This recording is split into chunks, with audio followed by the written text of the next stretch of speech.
अस्सलाम वालेकुम, आपको एक बार फिर से खुशामदीद करती हूँ मरविश कुज़ीन में। आज मैं बहुत ही मज़ेदार डिफरेंस है और बहुत थोड़ी सी इंग्रेडिएंट के साथ बन जाने वाले इस डिज़र्ट की रेसिपी शेयर करी हूँ, जिसमें चॉकलेट केक है, whipped क्रीम है और चॉकलेट गनाश का एक मिक्सचर है। मारियानोस की बेकरी में एक पोलर बार के नाम से जो बार्स अवेलेबल होती हैं, बस उसी से इंस्पायर होकर इस डिज़र्ट को तैयार किया है। तो चलिए जल्दी से देखते हैं कि इस मज़ेदार सी रेसिपी के लिए हमें क्या क्या चीज़ें दरकार है। तो बिस्मिल्लाह पढ़ के शुरू करते हैं। सबसे पहले हमें अपना केक तैयार करना है। मैंने अपने फज केक की रेसिपी से मॉइस्ट चॉकलेट केक बेक किया है। अगर आप चाहें तो आप स्टोर बॉट बॉक्स केक भी यूज़ कर सकते हैं। उसे 9 बाई 13 इंच के पैन में बेक कर लिया है। फिर उसके बाद उसको मैंने कवर करके फ्रिज में छोड़ दिया था जब तक कि वो खूब अच्छा सा ठंडा हो गया।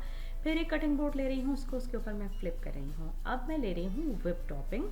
अगर आप चाहें तो हैवी विपिंग क्रीम ले लीजिए, उसके अंदर चीनी मिलाइए और उसे विप कर लीजिए, मगर उससे आपका डिज़र्ट बहुत हैवी बन जाएगा। तो मैं आपको यही सजेस्ट करूँगी कि विप टॉपिंग का इस्तेमाल कीजिए और जितना कम और ज़्यादा आप इसके ऊपर लगाना चाहें वो इसके ऊपर विप टॉपिंग लगा सकते हैं। मैंने 1.5 टब विप टॉपिंग इसके ऊपर स्प्रेड की है स्पैचुला की मदद से। साइडों से भी पूरा स्मूथ कर लीजिए और ऊपर से भी अच्छा सा जितना स्मूथ करना चाहें इसको कर लीजिए। अब डेकोरेशन की फिक्र नहीं कीजिए, वो हम उसको ऊपर से फिर से इसके ऊपर गिनाश डालेंगे। अब मैं फ्रिज में रख रही हूँ इतनी देर के लिए कि खूब अच्छा सा सेट हो जाए, तकरीबन 20 से 25 मिनट। फिर उसके बाद मैंने एक छुरी ली। छुरी को मैंने पहले गर्म पानी से धो के साफ़ कर लिया है ताकि वो वार्म हो जाए।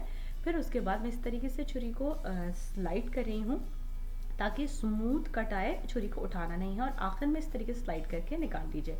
फिर आप जितनी बड़ी और जितनी छोटी बार्स बनाना चाहें वो इससे बना सकते हैं। हर कट के बाद छुरी को पेपर टॉवल या किसी किचन टॉवल की मदद से साफ़ कर लीजिए। जब बार इस तरह बन जाए तो उन बार को अलग अलग कर लीजिए और अब हम इस बार को उठा के फ्रीज़र में रखेंगे ताकि ये जम जाए तकरीबन 1 घंटा। फिर यहाँ मैं अपना गिनाश तैयार कर रही हूँ। मैंने एक सॉस पैन में हैवी विपिंग क्रीम डाली है और इसको सिर्फ साइडों से उबाल आने तक हम पकाएंगे। इधर बोल में मैंने चॉकलेट चिप्स लिए हैं और ये मिल्क चॉकलेट चिप है। मैंने सेमाई स्वीट से भी ट्राई किया था लेकिन मिल्क चॉकलेट से बहुत अच्छे बनते हैं। जैसे ही क्रीम में उबाल आने लगा पूरी ही क्रीम उठा के मैंने इसके ऊपर डाली, बगैर इसे हिलाए इसके ऊपर ढकना ढका और तकरीबन 15 मिनट के लिए छोड़ दिया। अब हम इसे स्पैचुला या विस्क या स्पून की मदद से बहुत हल्के हाथ से मिक्स करना शुरू करेंगे। क्रीम की हीट से हमारे चॉकलेट चिप मेल्ट होना शुरू होंगे और इस तरीके से हमारा मज़ेदार सा स्मूथ ग्लेसी सा गनाश तैयार हो जाएगा। अब हम इसको तकरीबन 10-15 मिनट के लिए इसी तरह छोड़ देंगे। साइड में मैंने एक ग्रिल पैन लिया है, उसके नीचे पार्चमेंट पेपर लगाया है और अब हम अपनी बार्स को फ्रीज़र से निकालते जाएंगे। अब आप इसको और डिप करने के 2 तरीके हैं। एक तो स्पैचुला या स्पून की मदद से हम गनाश को उसके ऊपर डालते जाएंगे और हर तरफ चारों तरफ फैलाते जाएंगे। जो इजी थोड़ा सा मैसी तरीका है वो ये है कि आप एक एक बार को उठाते जाइए, बोल ऑफ गनाश जो आपने बना के रखा है उसके अंदर इसको डिप करते जाइए और साइडों से इस तरीके से उठा लीजिए। आप चाहें तो ग्लव्स पहन के ये काम कीजिए, आप चाहें तो फोर्क की मदद से उठा सकते हैं। बेकरी में काम करने के बाद इस तरीके से हाथों से उठा के जल्दी ही काम होता है। हाथ आई एम श्योर आपको पता है कि धुले हुए हैं। फिर जो विप टॉपिंग थी उसको मैंने इस तरीके से पाइपिंग बैग में डाला, उसके अंदर नंबर 1 टिप लगा के इस तरीके से ऊपर से इसको डेकोरेट कर दिया है।